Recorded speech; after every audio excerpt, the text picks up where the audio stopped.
Voilà bandeko bozo mona kaka bisika te pesa na ki rendez-vous donc tout ça déjà awa tozo zela kanambe kana shiona azwa lumbe mote na ndenga ba kombata ingeta. Voilà bandeko bana Congo RDC bino bomoni bisika tozo yambela kanambe kana shiona bisika ngo yango yo bino moko bozo mona ba diamant ba or na biso o ba bomela bandeko na biso na Goma yango mondela sala ba monema na kata mboka France awa. Mais nazali pe na les grands combattants nazali ko tike kaka juste apesa ma message pona bato bazolanda biso surtout pa kanambe kana chien o azo ya mukolo lelo. Bonjour ndeko. Bonjour. Olobi nini pona bana Congo bazolanda yo? Lelo toye awa pona représenter kanambe na place ya invalide que invalidité ya mandat na ye ezo aussi la na mois ya décembre. Alors toye poto exposer invalidité ya mandat na ye. Biso recours ya référendum toza nango utilité te. Bana ki bana mboka tosenga na bino bota la place yazali ezali invalide ça veut dire invalidité ya mandat na ye. Donc mandat na ye zo arriver à terme akozala présent ya mboka na biso te toye poto manifester bokomona ndenge tokotambula mpona mboka intérêt ya mboka na biso. Combat esili te, combat ezali toujours combat tozobunda mpona mboka mpona intérêt ya mboka mpona bandeko batike na mboka mpo biso toye na mboka mundele toyebi ndenge nini na mboka mundele makambo ezotambula yango oyo tolingi na mboka na biso démocratie ezala na liberté ya expression. ingeta bandeko tokomi place yango ya invalide ya kanambe mwana ndeke bisika bakoyambela ye esika oyo tokozala na nsima nango eza parlement tokoleka wana devant parlement bokomona biso maso tokosisa yango na suka lere émission ekosila tokoyebisa bino nini elekaki. ingeta oye bajeune oye bamama oye bapapa oye bandeko oye Martin Fayulu yokaka ngai. Voilà bandeko bana Congo RDC bino bomoni bisika tozo yambela kanambe kana chien wana bisika ngo yango yo bino moko bazomona ba diamant ba or na biso o ba bomela bandeko na biso na Goma yango mondela sala ba monema na kata mboka France awa. Mais nazali pe na les grands combattants nazali ko tike kaka juste apesa ma message pona bato bazolanda biso surtout pa kanambe kana chien o azo ya mukolo lelo. Bonjour ndeko. Bonjour. Olobi nini pona bana Congo bazolanda yo? Lelo toye awa pona représenter kanambe na place ya invalide que invalidité ya mandat na ye ezo aussi la na mois ya décembre. Alors toye poto exposer invalidité ya mandat na ye. Biso recours ya référendum toza nango utilité te. Bana ki bana mboka tosenga na bino bota la place yazali ezali invalide ça veut dire invalidité ya mandat na ye. Donc mandat na ye zo arriver à terme akozala présent ya mboka na biso te toye poto manifester bokomona ndenge tokotambula mpona mboka intérêt ya mboka na biso. Combat esili te, combat ezali toujours combat tozobunda mpona mboka mpona intérêt ya mboka mpona bandeko batike na mboka mpo biso toye na mboka mundele toyebi ndenge nini na mboka mundele makambo ezotambula yango oyo tolingi na mboka na biso démocratie ezala na liberté ya expression. ingeta bandeko tokomi place yango ya invalide ya kanambe mwana ndeke bisika bakoyambela ye esika oyo tokozala na nsima nango eza parlement tokoleka wana devant parlement bokomona biso maso tokosisa yango na suka lere émission ekosila tokoyebisa bino nini elekaki. ingeta oye bajeune oye bamama oye bapapa oye bandeko oye Martin Fayulu yokaka ngai. La jeunesse congolaise qui est venue ici en France, en Europe, en Occident, de faire la chimie, de faire la bière. Nous dénonçons le meurtre. Nous dénonçons le meurtre des médias français. Arrêtez de nous distraire avec des discours de démocratie à la con.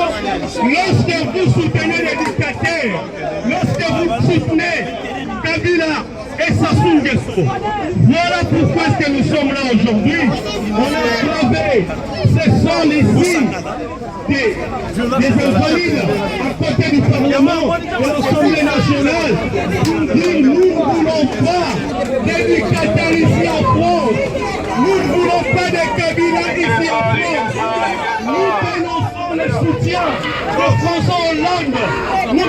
remercions le soutien de François Hollande à Sassou Nguesso, à Ali Bongo, à Kabila et à tous les autres dictateurs d'Afrique. Raison pour laquelle je vous demanderai le peuple congolais, nous ne devons pas baisser notre remède, nous devons continuer ce combat, nous devons relever notre Congo qui a été mis à genoux par les fils de pute de Rwandais. Kagame doit être arrêté, Kabila doit être arrêté, lui et sa bande de Rwandais. Raison pour laquelle moi et toute ma descendance, nous disons, nous servirons le Congo et non à l'occupation congolaise. Non à l'occupation rwandaise. Disons tous non à l'occupation rwandaise. Non à l'occupation rwandaise. Kabila, Kabila, Sassou Nguesso, Ali Bongo, Eduardo Santos, Ali Bongo, Kabila, Kabila, Kabila, Kabila, Sassou Nguesso, Sassou Nguesso, Sassou Nguesso, Katumbi, Katumbi, Kamere, Katumbi, Ingeka,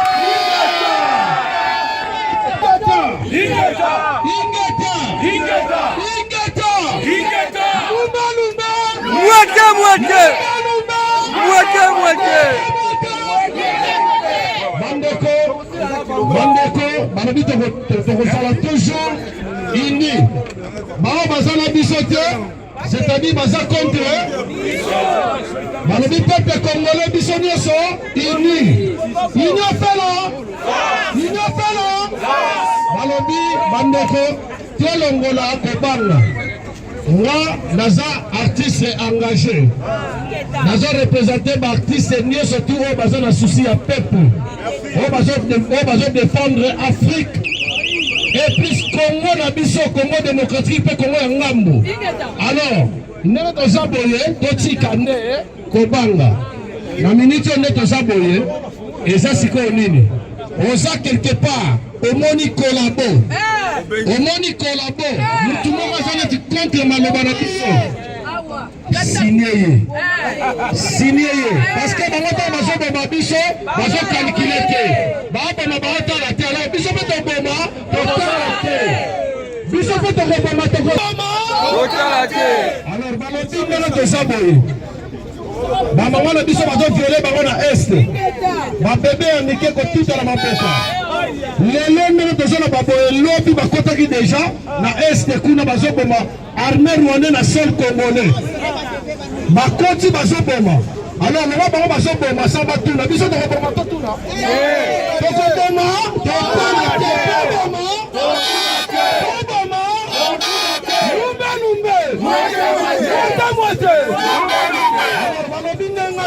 Na bunda wapenga moko andeko musisi ekozala ndeko azala empêchement to azala musala to changeana na ba numéro eza susu makambo ya kozela to bamonaki Martin Sani kuna ye moko azobunda o bamoni ke o yetaka buya kuna ye moko azobunda o bamoni magani ye moko kuna azobunda o bamoni Koko Blanchi kuna azobunda non eza sikoyo makambo Jimmy azala problème. Ofingi combattant, nous ofingi ba combattant. Ofingi combattant, ofingi ba combattant. Ofingi Martin Sali, ofingi ba combattant. Ofingi Chimi, ofingi ba combattant. Ofingi Joro, ofingi ba combattant. Ofingi Odombo, ofingi ba combattant.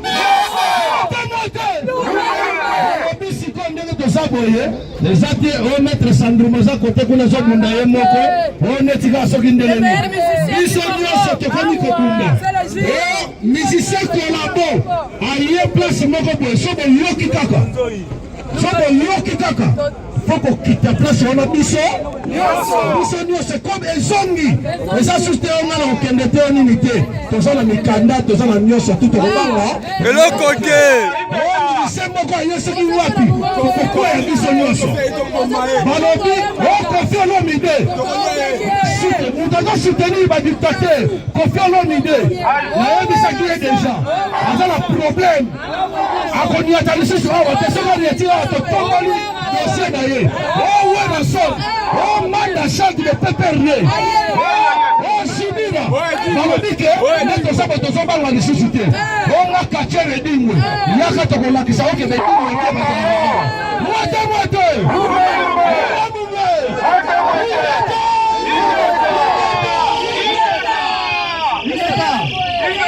continuer s'il vous plaît. Maman, c'est moi espace.